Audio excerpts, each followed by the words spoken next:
কোর্টে ধর্ষণের আলামত প্রমাণ এবং সাক্ষীদের সমস্ত সাক্ষীদের জবানবন্দি দেওয়াতে অভিযোগ প্রতিষ্ঠিত হয়েছে, প্রমাণিত হয়েছে।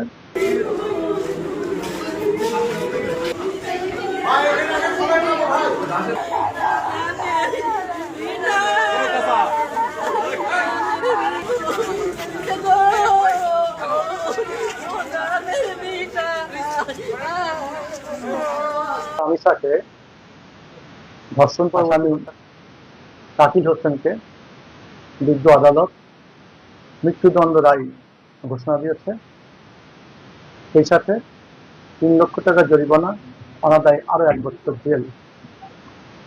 এই রায় ঘোষণার মধ্যে দিয়ে এদেশে শিশুর প্রতি যে সহিংসতা সেটা রোধ এবং শিশুর সুরক্ষায় এই রায় অনেক ভূমিকা রাখবে এবং অপরাধীরা শিশুদের প্রতি যে